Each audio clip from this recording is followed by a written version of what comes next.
आपको ये भी मालूम है कि इस समय हिंदुस्तान में अमेरिका से ज्यादा वैज्ञानिक हैं, अमेरिका से ज्यादा इंजीनियर्स हैं, अमेरिका से ज्यादा डॉक्टर। शायद दुनिया में हमसे ज्यादा वैज्ञानिक एक ही देश में है, वो चीन, या हमसे ज्यादा इंजीनियर एक ही देश में है, वो चीन। उसके बाद दूसरा नंबर भारत का ही। हमारे देश में जो एक कैटेगरी के साइंटिस्ट हैं उनकी संख्या 60,000 से ज्यादा है इस समय। अमेरिका में इसी कैटेगरी के साइंटिस्ट की संख्या 12-13 हजार के आसपास। और हमारे यहाँ जो अच्छे साइंटिस्ट हैं, जो उच्च क्वालिटी के साइंटिस्ट हैं, उनकी संख्या तो ये है 60,000 से आगे। लेकिन इसके अलावा हमारे यहाँ कुछ ऐसे भी दिमाग हैं जो बहुत ही टेक्निकल एक्सपर्टाइज वाले हैं। अमेरिका उनसे और ज्यादा परेशान है। माने हिंदुस्तानियों में कुछ ऐसे दिमाग हैं जिनको आप एक बार कोई मशीन खोल कर दिखा दो और वो मशीन फिर आपको वो बेच देंगे बना। ऐसा बहुत दिमाग है। और ऐसा दिमाग हमारे देश में उल्लासनगर एरिया में सबसे ज्यादा रहता है। एक बार आप उनको कोई मशीन दिखाओ, फिर वही मशीन आप उनसे बनवा लो। अभी कुछ लोग इसको मजाक मानते हैं, मैं इसके लिए बहुत सीरियसली बात करता हूं, क्योंकि मैं खुद टेक्नोलॉजी का आदमी हूं, इसलिए मैं जानता हूं। कुछ लोग कहते हैं राजीव भाई इसमें क्या है, नकल करना है। मैं कहता हूं नकल करने के लिए भी अकल लगती है। सब क्यों नहीं कर सकते ये नकल? मैं आपको देता हूं एक मशीन, आप खोल के देख लो, फिर बना के दिखा दो। आपसे तो बस नहीं बनेगा। आपने तो एक बार खोल दी तो उसको जोड़ना भी नहीं आएगा कि कौन सा नट कहां लगाना, कौन सा बोल्ट कहां लगाना। ऐसा दिमाग है इस देश में। एक तो ये उल्लासनगर के एरिया में बहुत ऐसा दिमाग है, पंजाब के इलाके में, लुधियाना के आसपास, जलंधर के आसपास ऐसा बहुत दिमाग है। ऐसा ही गुजरात में, सौराष्ट्र के इलाके में ऐसा बहुत दिमाग। एक मैं ऐसे गुजराती भाई से मिल चुका हूं जो सौराष्ट्र के रहने वाले हैं। वो कभी एक डीजल इंजन लाए थे, कभी पता नहीं कब लाए थे, और आज वो बना बना के बेचते हैं अमेरिका में और यूरोप। कभी वहां से वो डीजल इंजन लाए थे अमेरिका से, और आज वो बना बना के एक्सपोर्ट करते। और आप सुनेंगे तो वो किसी स्कूल में पढ़ने नहीं गए, उनके पास इंजीनियरिंग की कोई डिग्री नहीं है, लेकिन दिमाग उनका इतना चलता है कि वो कुछ भी ऐसा कर सकते। मैंने एक ऐसे भाई को देखा राजकोट में, वो 8वीं में फेल हुआ किसी स्कूल में, फिर उसने स्कूल जाना बंद कर दिया। फिर वो किसी उस्ताद के पास जाने लगा, उस्ताद माने जो उसको सिखा सके ये सब हुनर। और सीखते सीखते आज वो ऐसा एक्सपर्ट बना है वो आदमी, मैं तो देख के दंग रह गया। उस आदमी ने मुझे बताया कि राजीव भाई हमारे देश में प्रिंटिंग टेक्नोलॉजी की जो मशीन आती है, ऑफसेट मशीन, ज्यादातर जर्मनी से आती है। हाइडेलबर्ग नाम की एक जर्मनी की कंपनी है, उसकी मशीनें बहुत आती हैं और दुनिया भर में बिकती। तो एक बार उस आदमी ने उस कंपनी की मशीन को खोलकर देखा, और देखने के बाद बिल्कुल वैसी ही मशीन उसने राजकोट में बनाई। हाइडेलबर्ग कंपनी अगर उस मशीन को 4 करोड़ में बेचती है तो वो आदमी उसको 40 लाख में बना के देता, और इस गारंटी के साथ कि जितने साल हाइडेलबर्ग की मशीन चलेगी उससे 5 साल ज्यादा मेरी मशीन चलेगी। ये आपको वो वायदा करता है, और वो कहता फ्री सर्विस करूंगा अगर वो खराब हो जाए। आज उसकी बनाई हुई मशीन पर हिंदुस्तान के 15 न्यूज़पेपर छप रहे, उसकी बनाई हुई मशीन। और आज वो आदमी इतना व्यस्त आदमी है, मैं गया उसको मिलने के लिए, वो कहता राजीव भाई अगले 5 साल मुझको फुर्सत नहीं, इतने ऑर्डर हैं कि मैं उसको पूरा नहीं कर सकता। तो जब मैंने उसकी कहानी सुनी तो उसने कहा कि मैं नापास हो गया 8वीं क्लास। तो मैंने कहा वो अध्यापक बेवकूफ होगा जिसने तुमको नापास किया। उस अध्यापक और स्कूल को नापास हो जाना चाहिए जिसने तुमको नापास किया। इसमें तुम्हारी कोई गलती नहीं है, वो गलती उस अध्यापक और स्कूल की है जिसने तुमको नापास किया। अब बताइए ऐसा आदमी हम नापास करते हैं। और आप हिंदुस्तान में घूमेंगे, उत्तर से लेकर दक्षिण और पूरब से लेकर पश्चिम, तो ऐसे आपको सैकड़ों, हजारों, लाखों की संख्या में हुनरमंद लोग मिलेंगे जो कुछ ना कुछ दिमाग के स्किल का इस्तेमाल करके विचित्र विचित्र काम करते रहे। एक बार मैं अभी खुद देख के आया मेरी आंखों से, एक बहुत बड़ी कंपनी है, उसका नाम है अजंता क्लॉक, 100% स्वदेशी कंपनी है। तो मैं गया उसको देखने मोरबी में। तो उस कंपनी में एक मशीन इस्तेमाल की जाती है घड़ी का बैलेंस सेट करने के लिए। तो वो मुझे दिखाने ले गए जो मालिक थे कंपनी के, राजीव भाई चलिए मैं आपको अपनी पूरी फैक्ट्री दिखाता हूँ। तो फैक्ट्री दिखाते दिखाते वो मुझे एक मशीन के पास ले गए और कहने लगे, देखिए राजीव भाई, इस मशीन को आप ध्यान से देखिए। तो मैंने कहा, इसमें क्या खास बात है? उन्होंने कहा, ये 100% स्वदेशी मशीन है। तो मैंने कहा, अच्छा तो ठीक है। मैंने जब उस मशीन को देखा तो मुझे थोड़ा आश्चर्य भी हुआ कि ये बनाई कैसे किसी व्यक्ति ने। वो मशीन सिर्फ जापान में बनती है, पूरी दुनिया में सिर्फ एक ही देश में बनती है वो मशीन, जापान में। कभी पहले स्विट्जरलैंड में बनती थी, अब स्विट्जरलैंड में भी नहीं बनती, जापान में बनती। तो जो मशीन दुनिया में सिर्फ जापान नाम के देश में बनती है और 60-70 लाख रुपए में आती है, वो मशीन एक राजकोट के मैकेनिक ने बनाई। तो मैंने उनको पूछा कि वो आदमी को जरा मिलवाइए। तो उन्होंने कहा, अभी तो वो है नहीं, बाहर गया है, बाद में आप कभी मिलिए। मैंने उनसे पूछा कि ये मशीन का खर्च कितना आया बनाने का? उन्होंने कहा, राजीव भाई आप विश्वास नहीं करेंगे, मात्र 90,000 रुपए का खर्च आया। वो उस आदमी ने बनाई। जो मशीन अभी तक सिर्फ जापान में बनती है, घड़ी बनाने जैसे सेंसिटिव काम में लगती है। आप जानते हैं कि रिस्ट वॉच बनाना और ये जो क्लॉक बनाना, ये बहुत सेंसिटिव काम है। तो इतने सेंसिटिव काम के लिए बहुत ही सेंसिटिव मशीन की जरूरत होती, वो उस आदमी ने बनाई है। और वो पढ़ा लिखा नहीं, लेकिन दिमाग उसका बहुत तेज चलता। पढ़े लिखे होने से मतलब हम मानते हैं डिग्री नहीं है उसके पास। बिना डिग्री के इस देश में बहुत सारे इंजीनियर हैं। हाँ, बिना डिग्री के बहुत इंजीनियर हैं इस देश में, बिना डिग्री के बहुत बड़े साइंटिस्ट हैं इस देश में। ऐसे तमाम तरह के खोजी दिमाग के लोग इस देश में हैं। अमेरिका इनसे घबराता, क्योंकि इन सब की संख्या अगर गिनी जाए तो इतना बड़ा टेक्निकल एक्सपर्टाइज हमारे पास है, इतना बड़ा टेक्निकल मैन पावर हमारे पास है, जिसके बारे में कभी दुनिया का कोई देश कल्पना नहीं करता। ये तो हमारे देश के नेताओं की बेवकूफ भरी नीतियां हैं, जिसके चलते हमारे देश में ये जो टेक्निकल माइंड क्लास है, इसका कोई बहुत प्रमोशन नहीं होता या इसको समाज में इज्जत नहीं मिलती। अन्यथा तो हिंदुस्तान को असली तकनीकी देने वाला क्लास यही है। तो अमेरिका इनसे घबराता, और ये क्लास चीन में भी है, तो इसलिए अमेरिका चीन से भी घबराता। तो अमेरिका को लगता है कि कभी भी हिंदुस्तान और चीन नाम के देश कभी भी हमसे आगे निकल सकते हैं, इसलिए तो वो कुछ ना कुछ खुराफात करता रहता। और एक बार नहीं, अमेरिका में ऐसा कई बार हो चुका है।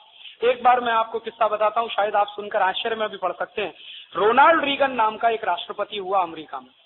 वो जिस दिन रिटायर हुआ रोनाल्ड रीगन, उस दिन तो रोनाल्ड रीगन ने एक भाषण दिया अमेरिकी संसद में। वहां की एक परंपरा है कि राष्ट्रपति रिटायर होता है तो अपना आखिरी भाषण करके जाता। तो जब रिटायर हुआ तो उसने भाषण दिया। अपने भाषण में उसने एक बहुत महत्वपूर्ण बात कही जो मैं कभी नहीं भूलता। उसने कहा कि सोवियत संघ नाम के देश के खत्म हो जाने के बाद हमारे दो ही दुश्मन हैं, एक चीन, नंबर 2 भारत।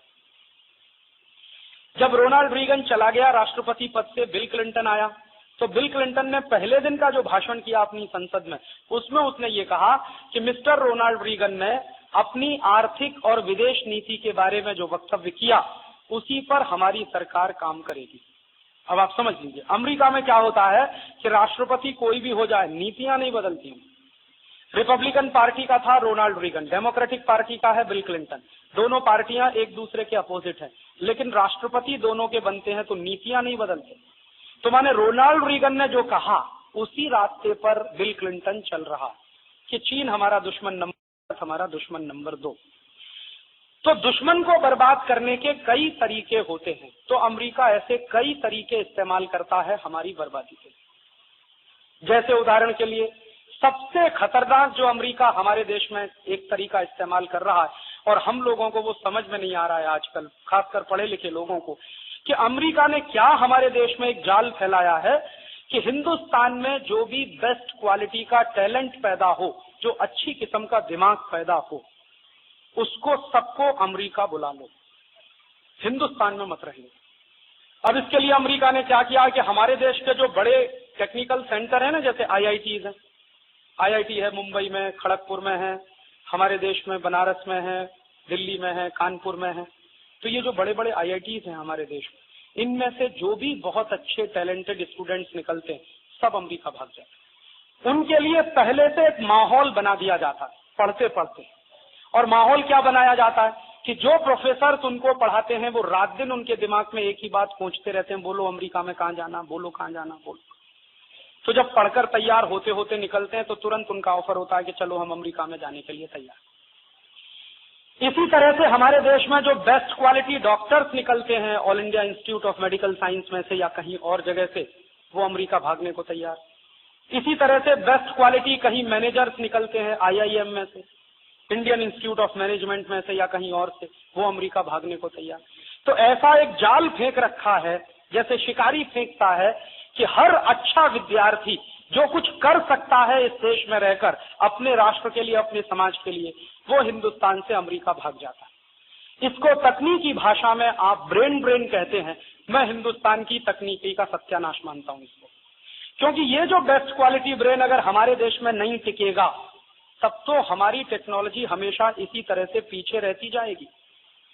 आप सीधे से समझिए ना कि जो विद्यार्थी पढ़कर तैयार हुआ, वही विद्यार्थी अगर हिंदुस्तान में रुके तो क्या क्या नहीं करेगा अपने दिमाग का इस्तेमाल करके। लेकिन वो दिमाग अगर यहाँ नहीं रुकेगा, अमेरिका चला जाएगा, तो वो जो कुछ करेगा वो अमेरिका के लिए करेगा और अमेरिकी सरकार के लिए करेगा। और हम बेवकूफों की तरह से क्या मानकर बैठ जाते हैं, देखो डॉलर तो आता, अरे डॉलर जितना आता उससे ज्यादा गुना तो नुकसान हो जाता। और हमको क्या लगता है जी कि अमेरिका जाने से रुपया ज्यादा मिलता है। हम हमेशा क्या बेवकूफी का हिसाब लगाते हैं, हमारा $1 43 रुपए के बराबर, अमेरिका का $1 हमारे 43 रुपए के बराबर। तो किसी को $100 मिलेगा तो हम कहेंगे 4300 रुपए मिल रहा। अरे उनके लिए $1 1 रुपए जैसा। हम ये कभी होश नहीं लगाते अपने दिमाग में, हम हमेशा कैलकुलेशन करते हैं कि उनका तो $1 43 रुपए का, कल कहीं $1 70 का भी हो जाएगा, 100 का भी हो जाएगा, तो हमारा हिसाब उसी तरह से लगता रहेगा। तो उस हिसाब को जब हम जोड़ते हैं तो हमको लगता बड़ा भारी फायदा है, वास्तव में उसमें नुकसान। क्या नुकसान है? एक इंजीनियर तैयार करने में आईआईटी में 5 साल में बड़े आराम से 5 साढ़े 5 लाख रुपए खर्च होता। तो 5 साढ़े 5 लाख रुपए खर्च करके आपने जिसको तैयार किया और इस उम्मीद में तैयार किया कि समय आने पर वो राष्ट्र के काम में लगेगा, देश के काम में लगेगा, आपको सहारा देगा, राष्ट्र को सहारा देगा, वो अचानक से भागकर अमेरिका चला गया। तो वो सहारा तो अमेरिका को दे रहा, और अमेरिका कौन है? दुश्मन। तो दुश्मन को हम अपना दिमाग सप्लाई कर रहे हैं।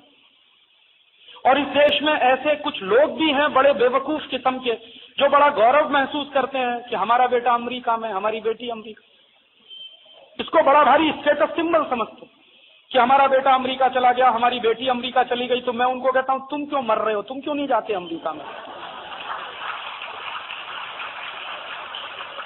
और बाद में रोते भी हैं, बेटा बेटी को अमेरिका भेज के फिर रोते भी हैं। रोते कब हैं? जब उनकी जिंदगी का आखिरी समय आता है। आखिरी समय आता है तो माताजी के प्राण निकलने वाले हैं और माताजी बेटा जी का चेहरा देखना चाहती है। बेटा जी फोन पर हेलो कह रहे हैं और बेटा जी ने कहा कि माँ यहाँ तो फुर्सत नहीं है, अभी तो टिकट भी मुश्किल से मिलेगा, फ्लाइट भी नहीं है, फलाना नहीं है, ढिमाका नहीं है, अभी तुम कहो तो कुछ डॉलर भेज देता हूं।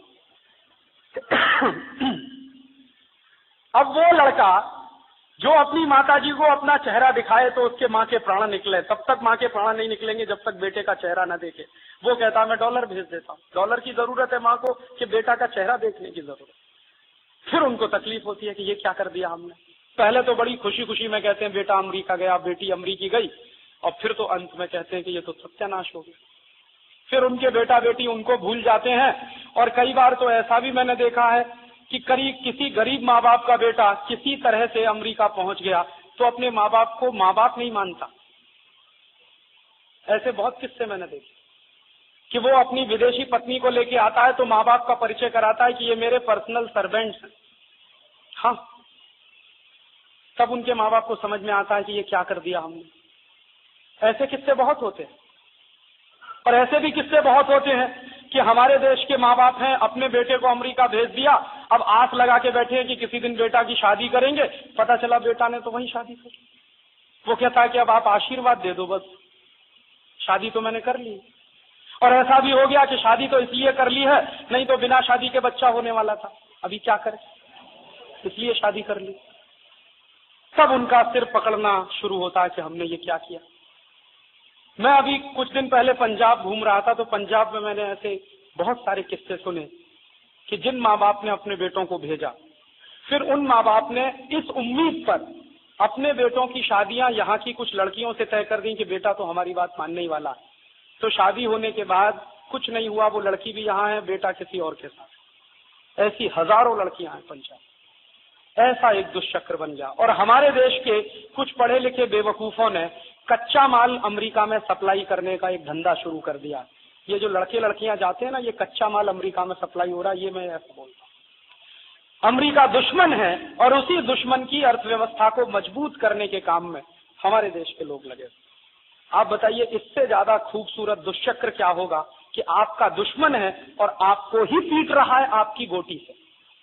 उसमें अमेरिका हमको कैसे पीट रहा है? कभी भी अमेरिका इस देश की टेक्नोलॉजी को डेवलप नहीं होने देना चाहता। इस देश के वैज्ञानिक अगर यहां रुक जाएंगे, इंजीनियर्स यहां रुकेंगे, डॉक्टर्स यहां रुकेंगे, मैनेजर्स यहां रुकेंगे, तो हिंदुस्तान में रुककर कुछ ना कुछ बड़ा काम करेंगे।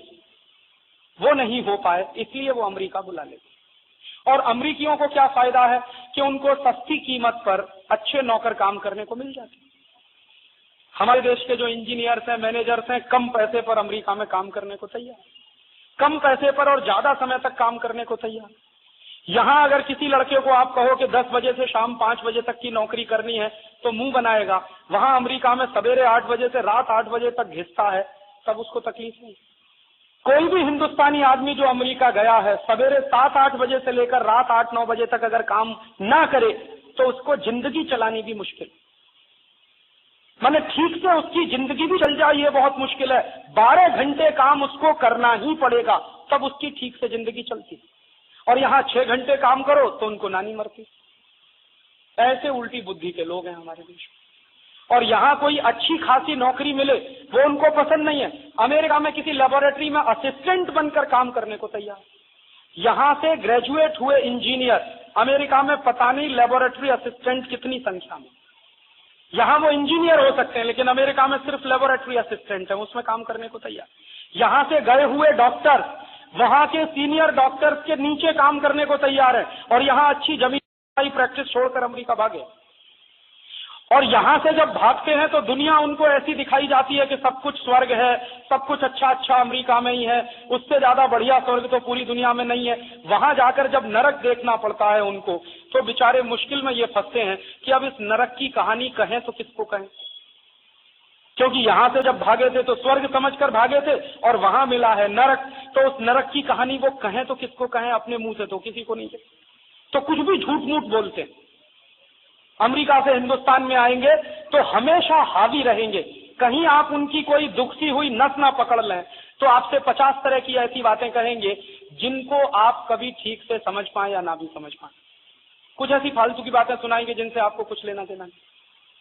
और असलियत की कुछ बातें आपने पूछना शुरू किया तो चुप हो जाएंगे। मैं तो ऐसे बहुत लोगों को जानता हूं जिनके साथ मेरा रोज इस तरह का साबका पड़ता। और ऐसे बहुत सारे माँ बाप हैं जो अपने बेटा बेटियों के बारे में यहाँ कल्पना करके बैठे हैं कि बेटा तो बहुत बड़ा काम करता है, वहां होटल में बैरे की नौकरी करता है, या सड़क पर खड़े होकर अखबार बेचता है, या मेट्रोज में सफाई करने का काम करता है, या मेट्रोज में कुछ कूड़े बीनने का काम करता है। इस तरह के काम करते हैं। या फूल बेचने वाली दुकान पर शॉपकीपर है। इस तरह के काम में बहुत सारे, होटल में कहीं है इस तरह के काम, बर्तन साफ करने के काम में लगा, ये साफ करने के काम में लगा, वो साफ करने के काम। तो अमेरिकियों को क्या है, कम पैसे में और अच्छे मजदूर उनको मिल जाते और स्किल्ड मजदूर उनको मिल जाते। और फिर ये लोग बेचारे जो भागकर अमेरिका जाते हैं, ना तो वो भारतीय रह पाते हैं ना अमेरिकी हो पाते, बीच में त्रिशंकु की तरह से लटक जाते हैं जो जिंदगी भर के लिए उनके लिए नरक बन जाए। हमेशा सेकंड ग्रेड सिटीजन की जिंदगी बिताते हैं अमेरिका में, कभी भी उनको फर्स्ट ग्रेड सिटीजन माना नहीं जाता। और उनकी सोसाइटी में कभी भी वो आपको मिक्सअप नहीं होने देते, वो अपनी सोसाइटी को हमेशा रिजर्व रखते हैं और आपको किसी और काम के लिए छोड़ देते।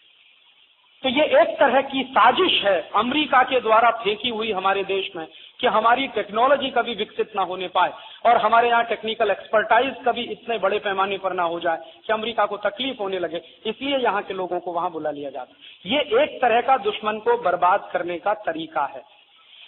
इसी तरह से अमेरिका एक तरीके का और इस्तेमाल करता हमारे देश को बर्बाद करने के लिए कि अगर हिंदुस्तान को वो अपना दुश्मन समझता है तो हिंदुस्तान को आर्थिक रूप से तबाह करते रहो, टेक्निकली टेक्नोलॉजी के लेवल पर हिंदुस्तान को तबाह करते रहो और अर्थव्यवस्था के स्तर पर आर्थिक रूप से भी हिंदुस्तान को तबाह करते रहो। वो एक तरीका। फिर एक तरीका और है कि हिंदुस्तान को सांस्कृतिक रूप से तबाह करते रहो। माने क्या होता है कि जब दुश्मन आपके खिलाफ होता है और दुश्मन आपके खिलाफ लड़ता है तो 3 तरह के युद्ध होते हैं। एक तो राजनीतिक युद्ध होता है जब दुश्मन आपकी सीधे जमीन छीनने की कोशिश करता है, एक तकनीकी युद्ध होता है जिसमें दुश्मन आपकी तकनीकी विकसित नहीं होने देता है या आपकी तकनीकी को विकसित होने के रास्ते में अड़ंगे लगा रखा रहता है, और एक युद्ध होता है आर्थिक युद्ध जिसमें दुश्मन आपकी अर्थव्यवस्था को बर्बाद करने के काम करता है या अर्थव्यवस्था को बढ़ने नहीं देता है या आपकी आर्थिक संपत्ति को छीनने की कोशिश करता है। और एक और खतरनाक युद्ध होता है सांस्कृतिक युद्ध, जब दुश्मन आपकी संस्कृति को बर्बाद करने की कोशिश करता है और सांस्कृतिक रूप से आपको खलास करने की कोशिश करता है। अमेरिका ये चारों तरह के युद्ध हमारे देश के खिलाफ कर रहा है। राजनीतिक युद्ध कैसे कर रहा है मैंने बहुत विस्तार से आपको बताया, तकनीकी युद्ध कैसे हमारे देश में कर रहा है वो भी मैंने आपको विस्तार से बताया, आर्थिक युद्ध अमेरिका किस तरह से हमारे देश में कर रहा है उसके लिए उन्होंने क्या किया है, अपनी सैकड़ों कंपनियों को हिंदुस्तान में भेज दिया और हमारे देश के जो घोटालेबाज निकृष्ट किस्म के नेता हैं उनको रिश्वत दे देकर, घूस दे देकर अमेरिकी कंपनियों को लाइसेंस दिलवाने का काम करवा लिया है उन्होंने। हमारे देश में भी तो एक तकलीफ हुई है 50 साल में कि इस तरह के घटिया दोयम दर्जे के नेता पैदा हुए हैं 50 साल में जो रिश्वत लेकर, घूस लेकर राष्ट्र को भी बेच सकते। आज से 50 साल पहले जो हमारे नेता थे वो राष्ट्र के लिए अपना कुछ भी कुर्बान करने को तैयार थे। अब जो नेता हैं वो राष्ट्र बेचकर भी अपना घर भर सकते हैं। तो ऐसे दोयम दर्जे के नेता जब पैदा हो जाएं किसी देश में और दुश्मन हमारे खिलाफ कुछ न कुछ साजिश कर रहा हो तो दुश्मन के लिए तो मौका मिलता है। तो हमारे देश के घोटालेबाज नेताओं को 10 करोड़ दिया, 20 करोड़ दिया, 50 करोड़ दिया, 100 करोड़ दिया और एक एक अमेरिकी कंपनी को लाइसेंस यहाँ मिलता गया, उनके प्रोजेक्ट सैंक्शन होते गए। तो अमेरिका की सैकड़ों कंपनियां इसी तरह से आई हैं हमारे देश में। और अमेरिका की सरकार क्या करती है कि इस तरह के आर्थिक युद्ध में हिंदुस्तान को फंसाने के लिए समय समय पर कई तरह के समझौते कराती रहती है। जैसे गेट करार का एक समझौता करा दिया, पेटेंट करार का एक समझौता करा दिया, अब सीटीबीटी का एक समझौता कराने की तैयारी कर रहे हैं। माने हिंदुस्तान को सब तरह से फंसा लेने की कोशिश। और कैसे हम फंस रहे हैं, गेट करार का समझौता होने के बाद ये हालत हो गई है कि आपकी कंपनियां पानी भी बेचें तो मना नहीं कर सकते, बटाटा चिप्स भी बेचें तो भी मना नहीं कर सकते, टमाटर की चटनी भी बेचें तो भी मना नहीं कर सकते, आम का अचार बेचें तो भी मना नहीं कर सकते, कुछ भी बेचें वो हिंदुस्तान में आके तो भी मना नहीं कर सकते। और वही हो रहा।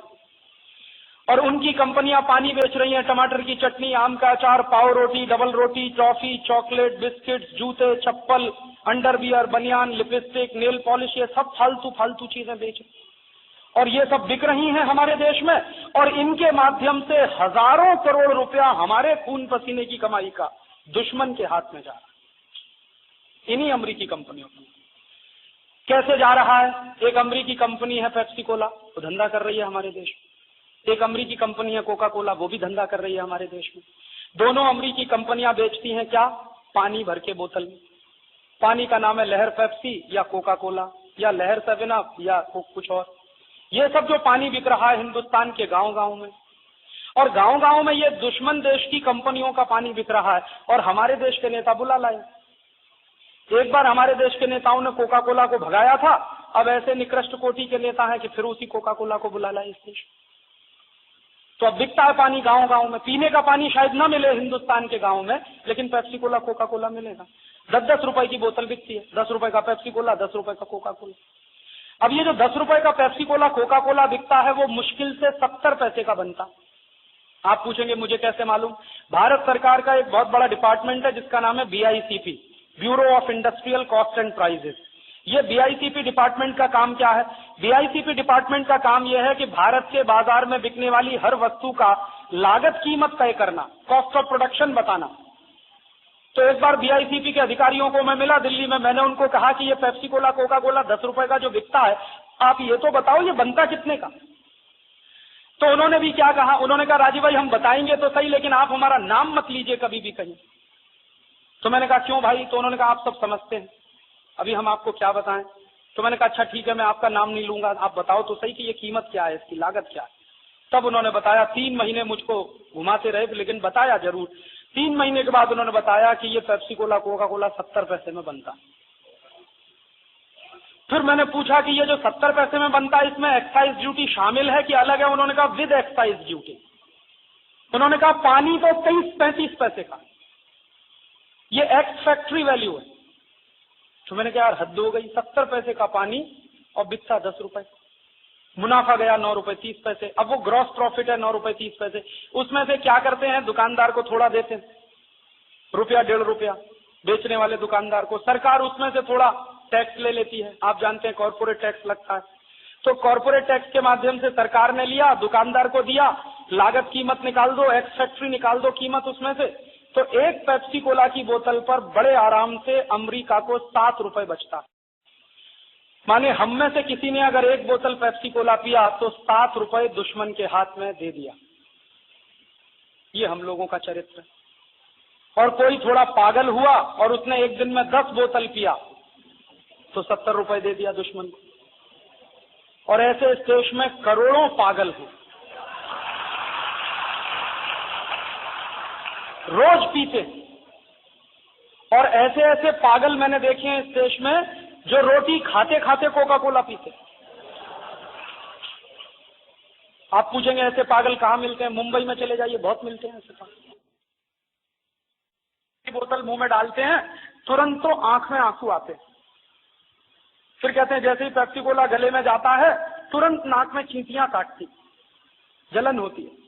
फिर तुरंत दिमाग में जलन होती है, चींटियां काटती है। फिर गले में जलन होती है, फिर पेट में जलन होती है, फिर खट्टी खट्टी डकारें आती हैं, फिर एसिडिटी बनती है, फिर ऐसा लगता है कि बहुत तकलीफ हो रही है, फिर भी पागल घटाघट पी रहे हैं, तकलीफ हो रही है फिर भी पी।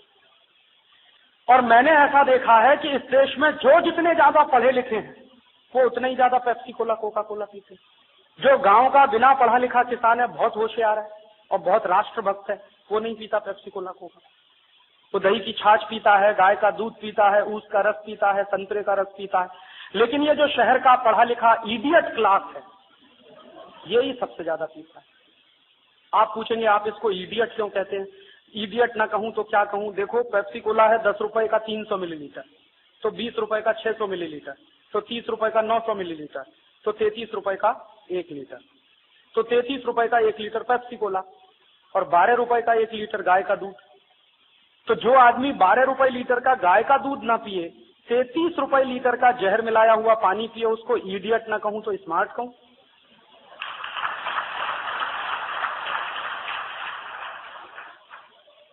ऐसे बहुत लोग हैं इस देश। और कैसे ये धंधा चलता है, आप सीधा सा हिसाब जोड़िए कि 70 पैसे का पानी, 7 रुपए अगर नेट प्रॉफिट है तो मुनाफा हो गया 1000 टका।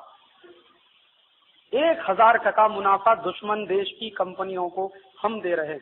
क्या बेच रहे हैं? वो पानी। और पानी अमेरिका से नहीं लाते, पानी हमारे ही देश का है, हमको ही बेचते हैं, मुनाफा अमेरिका ले जाते।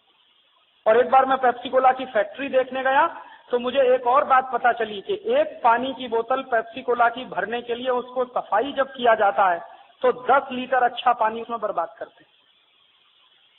एक पेप्सी की बोतल की सफाई करने में 10 लीटर अच्छा पानी बर्बाद होता है। करोड़ों लीटर पानी हर साल वो हमारा बर्बाद करते हैं जो पीने लायक है। आप जानते हैं कि हमारे देश के 2 लाख गांवों में पीने का पानी नहीं, करोड़ों लोग पीने के पानी से प्यासे हैं और करोड़ों लीटर पानी बोतल धोने में बर्बाद होता है। और क्या तमाशा चल रहा है हमारे देश में कि दुश्मन देश का ये पेप्सी कोला कोका कोला बिकवा कौन रहा है इस देश में? नेताओं ने तो लाइसेंस दे दिया, ठीक है, अब बिकवाने का धंधा कौन चलाता है? एक आदमी है, उसका नाम है सचिन तेंदुलकर।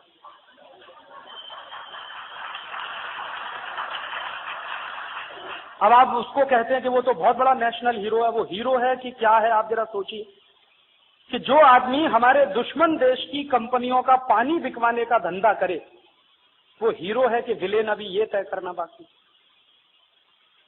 आप देख लो कि सचिन तेंदुलकर सबसे ज्यादा जाहिरात करता है पेप्सी की, और दूसरे नंबर पर अगर उसको समय मिला तो सबसे ज्यादा जाहिरात करता है कॉलगेट की, कॉलगेट भी अमेरिकन कंपनी। और तीसरे नंबर पर समय मिला तो वो जाहिरात करता है वीजा पावर की, वीजा भी अमेरिकन कंपनी। माने चुन चुनकर अमेरिकन कंपनियों की जाहिरात हमारे देश का सबसे अच्छा क्रिकेट खिलाड़ी सचिन तेंदुलकर करता है। उसको हम कहते हैं वो राष्ट्रीय खिलाड़ी है। वो राष्ट्र का खिलाड़ी है कि अमेरिकी कंपनियों का एजेंट? हमने तो उसको क्रिकेट खेलने के लिए बनाया, वो तो धंधा बढ़ा रहा है अमेरिकी कंपनियों का। और उसी के पद चिन्हों पर दूसरे लोग चल रहे हैं। मोहम्मद अजहरुद्दीन भी कर रहा है पेप्सी का जाहिरात, अजय जडेजा भी कर रहा है हेड एंड शोल्डर का जाहिरात, वो भी अमेरिकी कंपनी। सौरभ गांगुली भी करता है, विनोद कांबली भी करता है। और मैंने क्या देखा है कि जितने हमारे बैट्समैन हैं वो सब पेप्सी की जाहिरात करते हैं, और जो बॉलर्स हैं वो कोका कोला की जाहिरात करते हैं। बॉलर्स में सबसे ज्यादा कोका कोला की जाहिरात करता है अनिल कुंबले, दूसरे नंबर पर जवागल श्रीनाथ, तीसरे नंबर पर अजीत आगरकर। तो बॉलर सब कोका कोला के हैं, बैट्समैन पेप्सी कोला के हैं, भारत का कोई नहीं। आप सोचते हो ये भारत के लिए खेलते हैं, कोई भारत के लिए नहीं खेलता, सब पैसे के लिए खेलते हैं। सचिन तेंदुलकर को पेप्सी कोला कंपनी साल में 1 करोड़ रुपए देती,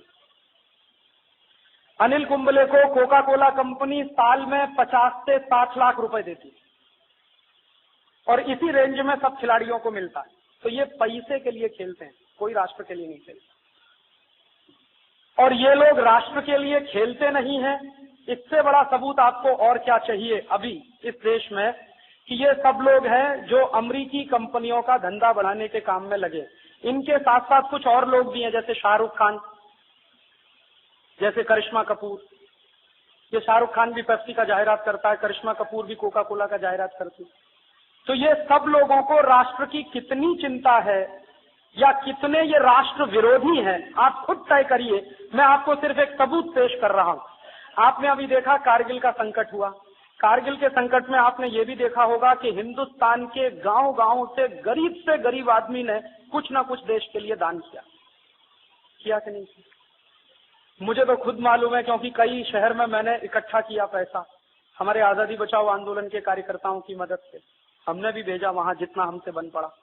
तो एक जगह तो मैं घूमता था छत्तीसगढ़ के इलाके में, ऐसे ही एक शहर में पैसा इकट्ठा करने के लिए, तो मेरी आंख में एक दिन पानी आ गया। मैंने देखा कुछ भिखारियों ने जितनी भीख मांगी थी सब डाल दिया।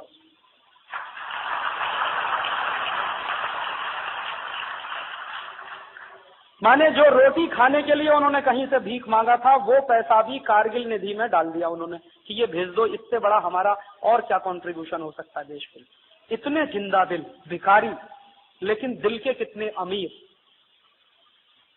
उनके पास तो वही एक सहारा, रोज मांगना रोज खाना, रोज कुआं खोदना रोज खाना, और दे दिया सब पैसा। तो मैंने कहा आज का भोजन कैसे करेंगे? उन्होंने कहा नहीं करेंगे, 1-2 दिन भोजन। इतने दिल के बड़े लोग हैं ये सब, जिनको हम भिखारी कहते हैं। एक ऐसे भी जगह मेरी आंख में आंसू आए, एक 3.5 साल का लड़का, हम ऐसे सड़क पे गुजरते थे मांगते हुए कि कारगिल के लिए जिसको दान करना है वो करे। तो एक 3.5 साल का लड़का अपने घर के अंदर गया, अपनी गुल्लक लेकर आया। गुल्लक समझते हैं जिसमें पैसा रखते हैं बस। उसने कहा इसको तोड़ लो और इसमें जितना मिले तो वो सब कारगिल में भेज। तो उसी के सामने हमने उसकी गुल्लक तोड़ी मिट्टी की, तो उसमें कुछ 1100 रुपए निकले, उसने सब दे दिए। 3.5 साल के बच्चे की आप चेतना देखिए राष्ट्र के बारे में। मैंने उस बच्चे को एक ही प्रश्न किया कि ये पैसे तुमने किस लिए जमा किए थे? उसने कहा अंकल मैं इसकी साइकिल खरीदने वाला था। तो मैंने कहा अब तो तुम्हारी साइकिल नहीं आएगी। तो उसने कहा ठीक है नहीं आएगी, ये पैसा कारगिल भेज दीजिए। और उसके माँ और बाप को बहुत गौरव महसूस हुआ कि हम शायद 100 रुपया देते या 200 देते या 500 देते, हमारे बेटे ने पूरी गुल्लक दे दी। तो 3.5 साल का बेटा हो या हिंदुस्तान का गरीब से गरीब आदमी, 90 साल का बुजुर्ग हो या कोई नौजवान, सबने कुछ न कुछ दिया। लेकिन आपको मालूम है सचिन तेंदुलकर ने क्या दिया, विनोद कांबली ने क्या दिया, अजय जडेजा ने क्या दिया, शाहरुख खान ने क्या दिया, करिश्मा कपूर ने क्या दिया? इन लोगों ने क्या दिया कारगिल के लिए? कुछ नहीं दिया। अपने खीसे में से निकालकर, अपने घर में से निकालकर 1 पैसा नहीं दिया। आप जानते हैं ये सब करोड़पति लोग हैं, इन्होंने करोड़ों रुपए हिंदुस्तान के नाम पर इकट्ठा किया। उसमें से अगर 2, 5, 10 करोड़ भी ये देते तो इनके घर में कोई कमी नहीं होने वाली थी, लेकिन नहीं दिया। जब इनके ऊपर दबाव पड़ा कि कारगिल में कुछ न कुछ देना चाहिए, कुछ न कुछ करना चाहिए, तो इन सब लोगों ने मिलकर क्या किया कि चलो एक फुटबॉल का मैच खेलेंगे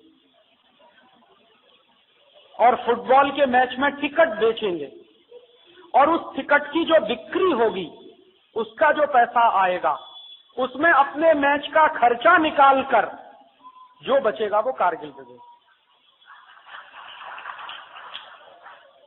तो मैच हुआ दिल्ली में, आप सब जानते हैं, एक तरफ फिल्म स्टार, दूसरी तरफ तो ये क्रिकेट प्लेयर। तो मैच में टिकट किसने खरीदा? तो लोगों ने जो खुद भी कारगिल में दान कर रहे थे, हमारे जैसे आप जैसे ही लोगों ने तो टिकट खरीदा। तो टिकट का पैसा तो उनके खीसे का था जो पहले भी दे चुके थे कारगिल के लिए। इन्होंने अपनी जेब से निकालकर क्या दिया देश के लिए?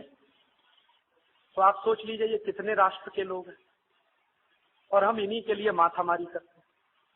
और ये कितने निकृष्ट और घृणित किस्म के लोग हैं। थोड़े दिन पहले कपिल देव ने कहा कि पाकिस्तान से मैच नहीं खेलना चाहिए। बहुत अच्छी बात है, चलो अकल तो आई। लेकिन अब क्या बोल रहा है? अब कह रहा है कि चूंकि युद्ध खत्म हो गया है तो पाकिस्तान से मैच खेल लेना चाहिए। मतलब क्या है कि मैच होगा तो सबका हिस्सा उसमें बनेगा। मैच होगा तो पेप्सी कप होगा या कोका कोला कप होगा या विल्स कप होगा, और जो भी कंपनी मैच को स्पॉन्सर करेगी वो लाखों रुपए करोड़ों रुपए रखेगी। तो किसी खिलाड़ी को कुछ मिलेगा, किसी को कुछ मिलेगा। कपिल देव को कुछ नहीं मिलेगा तो एक्सपर्ट कमेंटेटर के रूप में तो बुलाया ही जाएगा, तो उसमें 10-20 लाख तो मिल ही जाएगा, इसलिए मैच खेल लो। और इन खिलाड़ियों की आप राष्ट्रभक्ति की पहचान करें तो करिए कि जिस समय हमारे देश के जवान पाकिस्तानी सैनिकों के खिलाफ अपने जमीन का एक एक इंच बचाने के लिए सीने पर गोलियां खा रहे थे, उस समय हमारे क्रिकेट खिलाड़ी इंग्लैंड में पाकिस्तानियों से मैच खेल रहे। अगर इनमें थोड़ी भी राष्ट्रभक्ति होती और थोड़ी भी देशराज की भावना होती तो जिस दिन भारत पाकिस्तान का मैच होने वाला था ये प्रेस कॉन्फ्रेंस बुलाते और कहते कि ये मैच संभव नहीं। हम इंग्लैंड में खेलें विश्व कप या ना खेलें, लेकिन ये हमारे राष्ट्र की अस्मिता का प्रश्न है, हमारे राष्ट्र के स्वाभिमान का प्रश्न है। ये मैच संभव नहीं है भारत पाकिस्तान का। आपको जो करना है करिए। आप हमारी टीम को डिबार करना चाहते हैं कर दीजिए, हमारी टीम को ग्रुप 6 में से निकालना हो तो निकाल दीजिए। हम मैच नहीं खेल सकते क्योंकि राष्ट्र के स्वाभिमान से बड़ा तो कोई मैच नहीं होता दुनिया में, राष्ट्र की अस्मिता से बड़ा तो कोई मैच नहीं होता पूरी दुनिया में। लेकिन किसी ने नहीं कहा। पाकिस्तान से बाकायदा मैच हुआ और मैच खत्म हुआ, उसके बाद और मैच हुआ, वो भी खत्म हुआ। और जब ये पक्का हो गया कि हिंदुस्तान की टीम अब सुपर 6 में हार गई है और झोली डंडा लेकर वापस आने वाली है, तब इनमें कारगिल प्रेम पैदा हुआ। उसके पहले कहां था? मैच चूंकि खत्म हो गया और कुछ काम नहीं था, धंधा नहीं था, तो कारगिल प्रेम पैदा हो गया। ये तो सब आर्टिफिशियल है, बनावटी। ऐसे हमारे देश के क्रिकेट खिलाड़ी हैं या ऐसे हमारे देश के स्टार्स हैं जिनको आप एक्टर एक्ट्रेसेस कहते हैं, ये तो सब राष्ट्र की बर्बादी के काम में लगे हुए लोग हैं। इनको तो राष्ट्र का हीरो कैसे कहें? ये तो टॉप मोस्ट विलेन है। और दुर्भाग्य क्या है हम सब लोगों का कि इन्हीं विलेनों की फोटो हमारे घरों में मिलती है। वो शाहरुख खान की भी फोटो मिलेगी, जूही चावला की भी मिल जाएगी, करिश्मा कपूर की भी मिल जाएगी, सचिन तेंदुलकर की भी मिल जाएगी, मोहम्मद अजहरुद्दीन की भी मिल जाएगी, अजय जडेजा की भी मिल जाएगी। हमको तो अकल ही नहीं है और हमको ये भी समझ में नहीं आता कि कौन राष्ट्र का दुश्मन है और कौन राष्ट्र का दोस्त है। हम तो अपने पराये का भेद भी खत्म कर गए। ये भी नहीं समझता कि किसकी फोटो होनी चाहिए, किसकी नहीं होनी चाहिए। और मुझे सबसे बड़ी तकलीफ क्या हुई कि ये Pepsi Cola, Coca Cola, Wills कंपनियों की जाहिरात करने के लिए जो क्रिकेट का खेल होता है, ये क्रिकेट का खेल किसी राष्ट्र के लिए नहीं हो रहा है।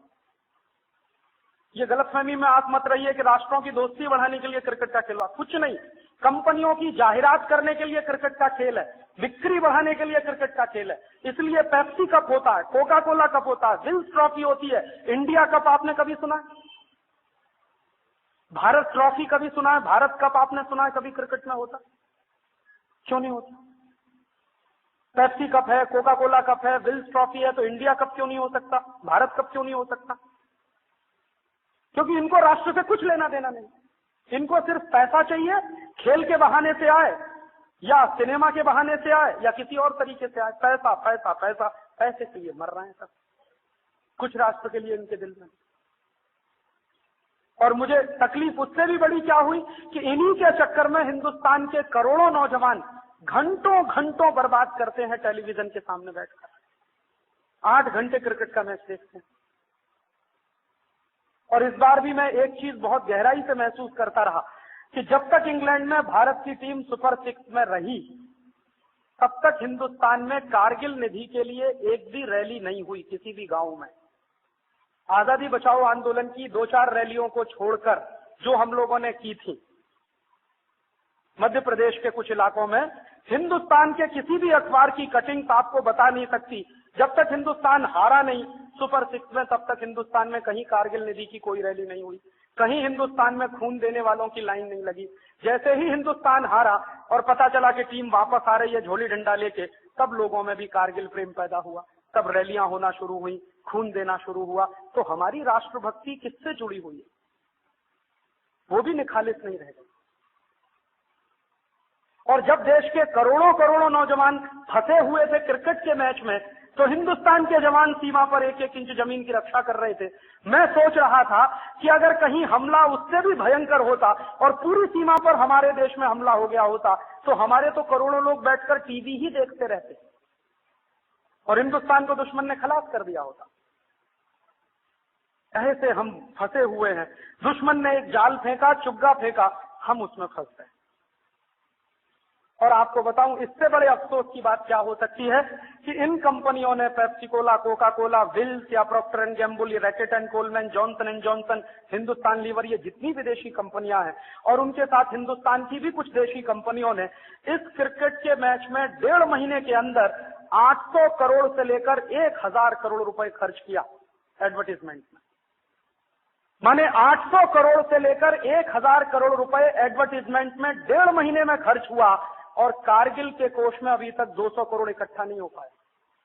माने ये पेप्सी कोला वाले, कोका कोला वाले, हिंदुस्तान लीवर वाले मानते हैं कि हम हिंदुस्तान में धंधा कर रहे हैं, लूट के ले जा रहे हैं। वो लूटा हुआ पैसा इंग्लैंड के क्रिकेट के खेल के प्रसारण में इस्तेमाल हो सकता है, लेकिन उस पैसे का कुछ अंश कारगिल में नहीं जा सकता।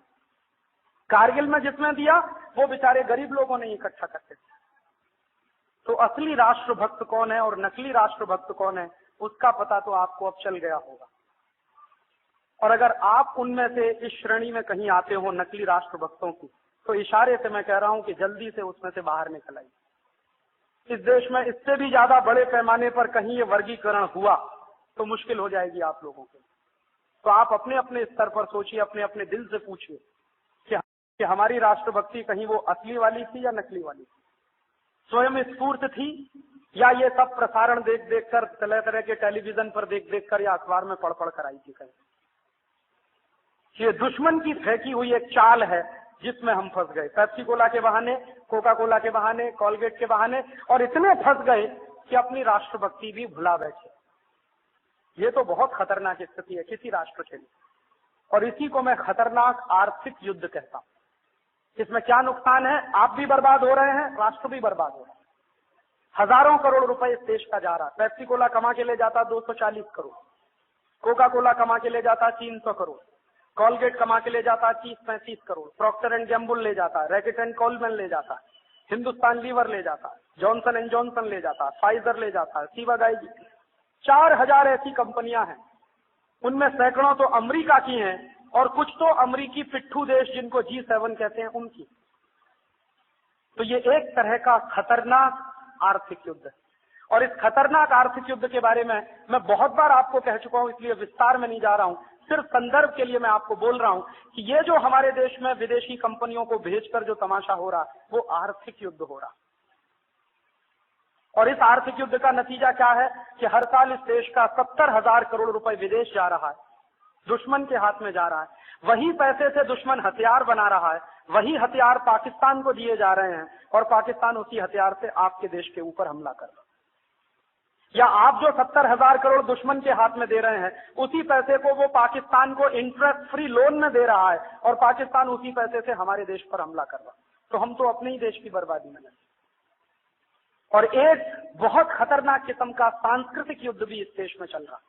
सांस्कृतिक युद्ध क्या चल रहा है, अमेरिका ने जिस तरह से आर्थिक युद्ध करने के लिए हिंदुस्तान में पेप्सी कोला को भेजा, कोका कोला को भेजा, विल्स को भेजा या प्रॉक्टर एंड गैम्बल को भेजा, उसी तरह हिंदुस्तान में सांस्कृतिक युद्ध करने के लिए अमेरिका ने स्टार टीवी को भेजा,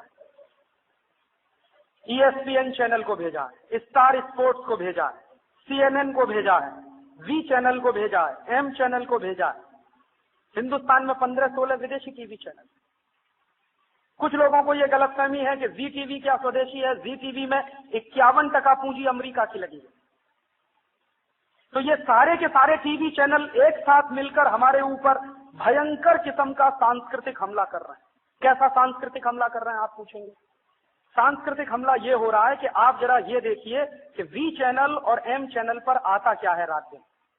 एक ही तरह के गाने और एक ही तरह के गीत, जिनमें सिवाय सेक्स और सेक्स की अश्लीलता के दूसरा कोई विषय नहीं। एम चैनल और वी चैनल पर इसी तरह के गाने 24 घंटे, और इतने खतरनाक दोनों टीवी चैनल हैं, एम चैनल और वी चैनल, कि कोई तो संस्कारशील माँ बाप अपने बच्चों के साथ बैठकर देख नहीं सकते। या तो बच्चों को उठना पड़ेगा या माँ बाप को उठकर जाना पड़ेगा। ऐसे घटिया और रद्दी टीवी चैनल हैं, इनके गाने हैं।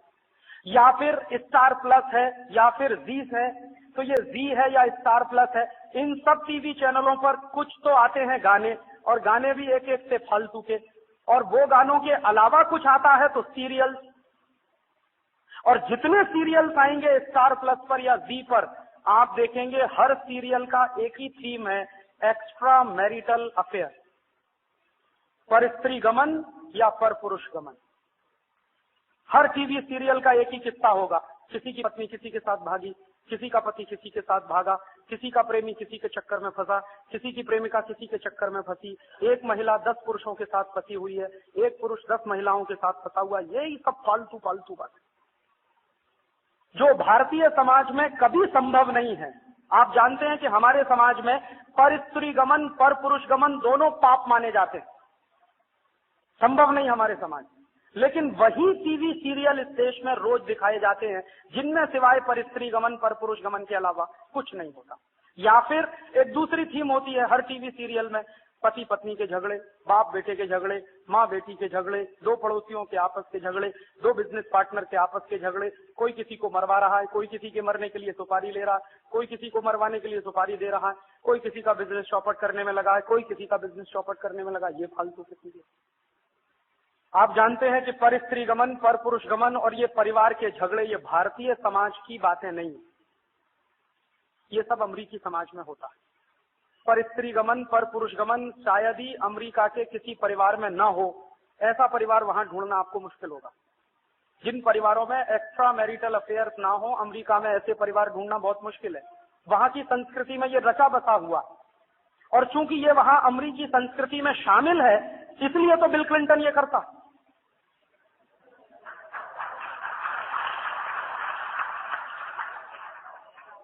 और बिल क्लिंटन ये सब करते हुए भी अमेरिका का राष्ट्रपति रह सकता है, क्योंकि अमेरिका की प्रजा ये सब करती है तो राष्ट्रपति भी करता है।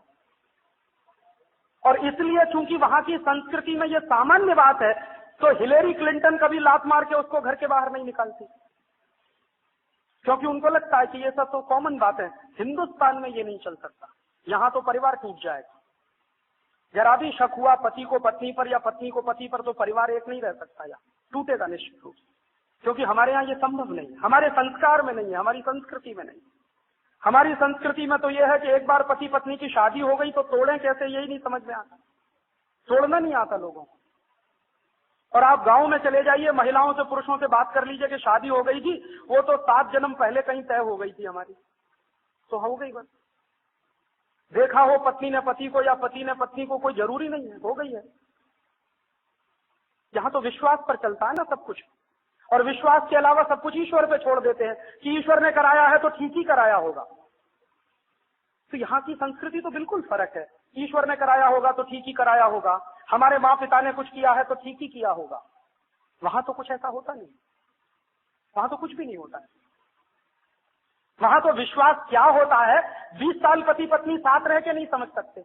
अमेरिका में एक ही चीज के लिए परेशान होते हैं वहां के पति पत्नी, एक दूसरे का विश्वास नहीं जीत पाते, हमेशा शक, हमेशा शक। तो इसलिए क्या होता है, सवेरे शादी, शाम को तलाक, दूसरे दिन शादी, फिर तलाक, फिर शादी, फिर तलाक। तो खेल है वहां तो, क्योंकि एक्स्ट्रा मैरिटल अफेयर्स में से इसी तरह की सभ्यता निकलती है, इससे ज्यादा अच्छी सभ्यता निकल नहीं सकती वहां, तो है वहां पर। और टीवी चैनल जितने वहां चलते हैं, सेक्स की बातें दिखाते हैं या सेक्स की अश्लीलता दिखाते हैं, तो उसका नतीजा भी है 12-13 साल में लड़कियां मां बनती हैं, 14 साल में लड़कियां मां बनती हैं, वहां चलता है। और जिन लड़कियों को स्कूल जाना होता है और उनके बच्चे भी साथ में होते हैं, उनके लिए स्पेशल किस्म के स्कूल अमेरिका में बनाए जाते हैं, क्योंकि वहां की सरकार को मालूम है कि ये सब होने ही वाला है समाज में। यहां तो कोई कल्पना नहीं कर सकता ये। मैं तो यूरोप में देख चुका हूं, बहुत सारे देशों में घूमते घूमते एक बार मेरे मन में अचानक से प्रश्न आया कि ये यूरोप के देशों में रक्षाबंधन क्यों नहीं होता। एक दिन मैंने ऐसा सोचा अपने मन में, आप कहेंगे बहुत बेवकूफी का प्रश्न, लेकिन मैंने सोचा कि ये रक्षाबंधन क्यों नहीं होता। भाई बहन तो होते ही हैं, परिवार तो होता ही है, भले ही वो अधकचरा हो, अपसंस्कृति वाला हो, लेकिन परिवार तो है, भाई बहन तो, लेकिन रक्षाबंधन क्यों नहीं। तो सोचते सोचते एक दिन मैं निष्कर्ष में पहुंचा कि जिस समाज में एक्स्ट्रा मैरिटल अफेयर या पर स्त्री गमन पर पुरुष गमन ही समाज का मुख्य हिस्सा हो, वहां रक्षाबंधन हो कैसे सकता।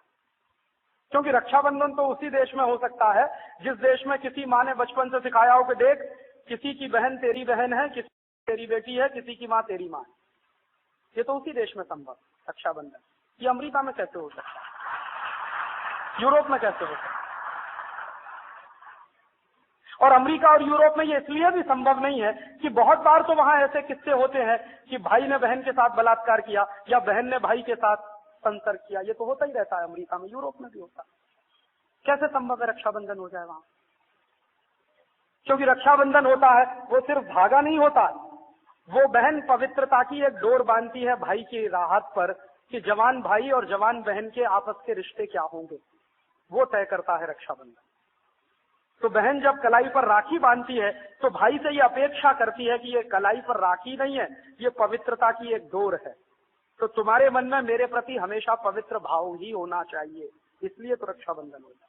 हमारे ऋषियों ने मुनियों ने ऐसे ही रक्षाबंधन नहीं निकाला है, उसके पीछे बहुत गहरा चिंतन होगा। अमेरिका में नहीं है, यूरोप में नहीं है, क्योंकि समाज में इस तरह की संस्कृति नहीं है। और जिस समाज की अपनी संस्कृति नहीं है या उजाड़ संस्कृति है या अपसंस्कृति है, उसी अपसंस्कृति को हिंदुस्तान में घुसेड़ा जा रहा है स्टार टीवी, जी टीवी,